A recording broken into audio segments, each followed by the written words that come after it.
حضرت والا دامت برکاتہم نے بہت ہی قیمتی نصیحت بیان فرمائی ہے. اللہ ہم سب کو عمل کی توفیق نصیب فرمائے. جو حضرات باہر گھوم رہے ہیں ان سے ادب درخواست ہے کہ اندر تشریف لائیں. بار بار کہنے کے باوجود بھی گھوم رہے ہیں، جانے کا ماحول نہ بنائیں، اندر تشریف لائیں. اور جو دور دور بیٹھے ہیں قریب ہو کر تشریف رکھیں. چند ہی منٹوں کے بعد انشاءاللہ دستار بندی کا عمل آئے گا. اس سے پہلے میں ابنائے معہد میں سے چند مشہور نامور حضرات علماء اکرام ہیں، وہ مختصر وقت میں اپنے تاثرات کا اظہار کریں گے.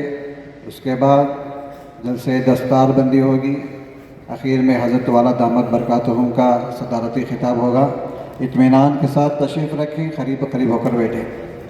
اب میں ابنائے معہد میں سے مشہور و معروف عالم دین حضرت مفتی ریاض احمد صاحب دامت برکاتہم سے درخواست کرتا ہوں کہ اپنے خیالات کا اظہار مائک پر آ کر تشریف فرمائیں.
الرحمن الرحیم نحمد و نصلی علی رسول الکریم. اما بعد، بہت شرمندہ ہوں اور گھبرایا ہوں کہ اکابر کے سامنے مجھے کچھ عرض کرنے کا حکم ہوا.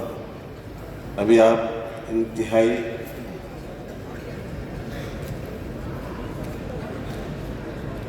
بار بار اعلان کیا جا رہا ہے کہ فوٹوگرافی کا عمل نہ کریں. مجبوری کے درجے میں ایک دو آدمی کو اجازت دی گئی ہے، اس لیے کہ حکومت کی طرف سے دباؤ ہے. آپ کے کیا بیانات ہوتے ہیں، آپ کا کیا پروگرام ہے، اسے ریکارڈ کیا جائے. اس لیے ایک آدمی کو اجازت دیے ہیں، ورنہ عام لوگوں کو اس بات کی اجازت نہیں ہے. اپنے فونوں کو بند رکھے، اطمینان کے ساتھ بات کو سنیں. ہمارے بڑوں کے سامنے مجھ جیسے ادنا طالب علم کو حکم ملے کہ کچھ بولنا ہے تو جو امتحان ہے وہ امتحان دینے والے ہی کو معلوم ہے. بہرحال حکم ہے. دو چار باتیں خاص کر اس محبوب ادارے سے جو ہمارا لگاؤ ہے اس سلسلے میں کچھ باتیں عرض کرنے کی کوشش کرتا ہوں. کوئی گستاخی ہو، کوئی کوتاہی ہو تو معاف فرما دیں. حضرت والا دامت برکاتہم کا ہمارے سر پر شفقت کا ہاتھ پڑنا دراصل اللہ کی ہم پر سب سے بڑی مہربانی. اللہ نے حضرت کو ہم پر مشفق اور مہربان بنا کے ہمارے سر پہ ہاتھ رکھنے کے لیے بھیجا اور ہم کو منتخب کیا. سچ ہے ہم نے اس کی قدر نہیں کی. ہم معہد میں بہت تھوڑے عرصے کے لیے رہے. 2 سال میں نے یہاں پڑھے، عربی سوم، عربی چہارم، اور اس کے بعد میں دیوبند چلا گیا. اور 2 سال میں جو کچھ میں یہاں لیا ہوں، سیکھا ہوں، اس کو میں عرض کرنا چاہوں تو سچی بات یہ ہے کہ علماء حق کون ہیں، اہل حق کون ہیں، علم دین کیا ہے، کتابیں کیسے پڑھی جاتی ہیں، مطالعہ کیسے ہوتا ہے، اسباق کی تیاری کیسے ہوتی ہے، امتحان کی تیاری کیسے ہوتی ہے، سب کچھ ہمیں اسی دربار سے ملا ہے. میں 2 باتیں صرف بتاتا ہوں. میرے اساتذہ یہاں تشریف فرما ہے. میرے استاد محترم حضرت مولانا مفتی زین العابدین صاحب दामद बरकातुहू यहाँ तशरीफ़ लाए हुए हैं। हज़रत सहारनपुर से फारिग होकर सीधे यहीं आए थे और हम हज़रत के सबसे पहले इब्तदाई तालिब इल्म हैं। मैं, मौलवी अबू बकर साहब, हमारे एक साथी हैं मौलवी नियाज़, उनका इंतकाल हो गया। हम तीनों अरबी सूबों में दाखिल थे। तो हज़रत से हमने तलख़ीसुल मिफ्ताह पढ़ी। तलख़ीसुल मिफ्ताह के बाद हज़रत से और भी एक किताब उसूल फ़िक़्ह की हमने पढ़ी, उसूल शाशी। उसूल शाशी के साथ 30 सफ़े नूरुल अनवार के भी पढ़े। अल्लाह जाने कैसा कैसा वो था, बहुत अच्छा, बहुत मज़े से हमने वो पूरी किताबें पढ़ी। नूरुल अनवार हज़रत ने हमको जैसे पढ़ाई थी, मुझे याद है कि हज़रत मौलाना ख़तीब अब्दुल मजीद साहब हमारे मुंतहिन बनकर आए थे, रहमतुल्लाह अलैह, बाक़ियात के बहुत बड़े उस्ताद। वो हमारे मुंतहिन बनकर आए थे।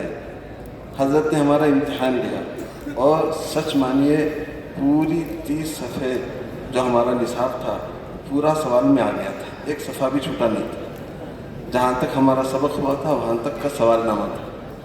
हम लोग 3 साथी बैठ के लिखना शुरू किया। हमारे एक साथी तो बहुत भोले भाले थे, नियाज जल्दी उठ के चले गए, लेकिन मैं और मुफ्ती अबू बकर साहब बैठे रहे, जम के 12 तक बैठे रहे, पर्चा पूरा नहीं हुआ।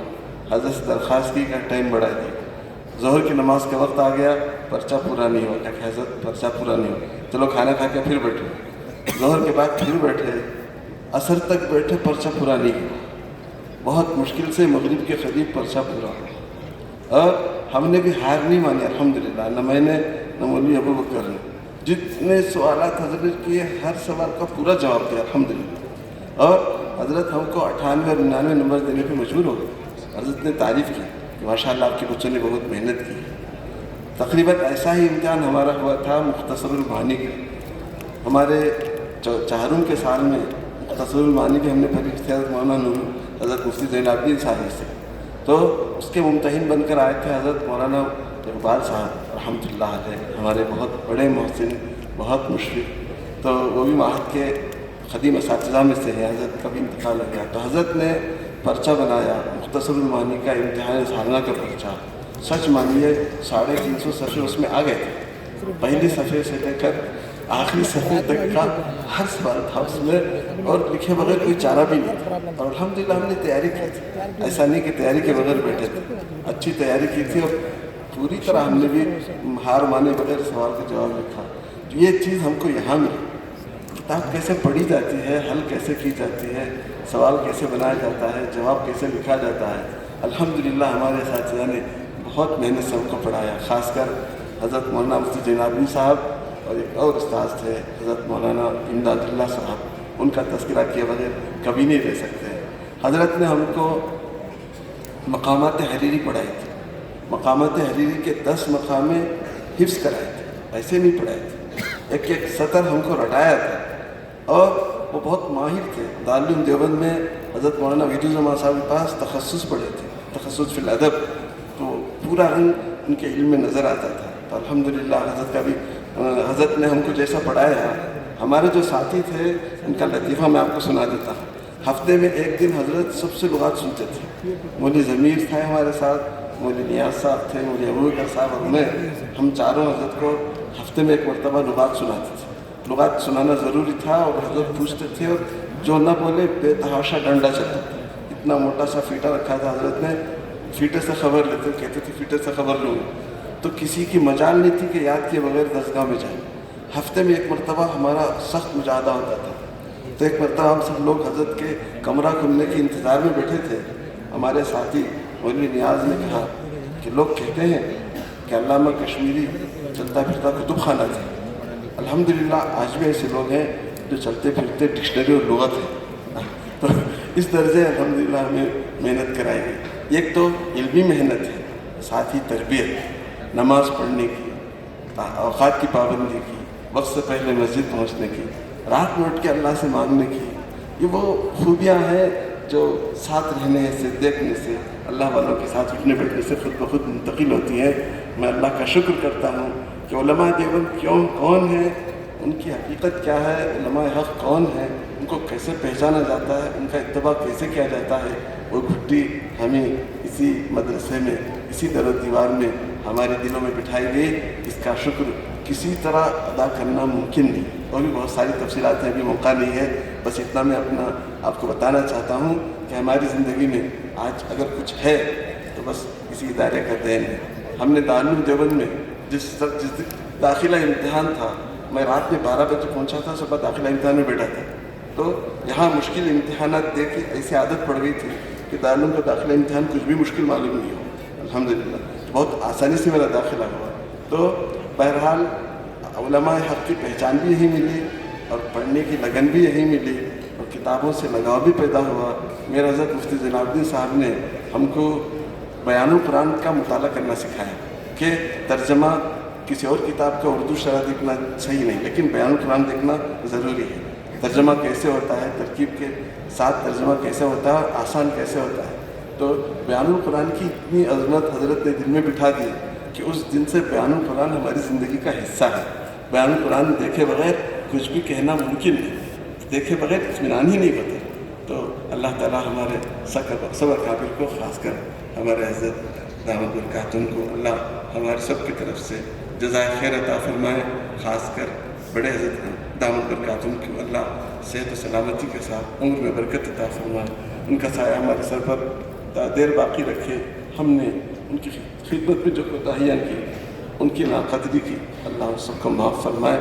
अल्लाह हज़रत के दिल को हमारी तरफ से साफ़ रखे, उनका साया हमारे सर पर बाकी रखे। वाक़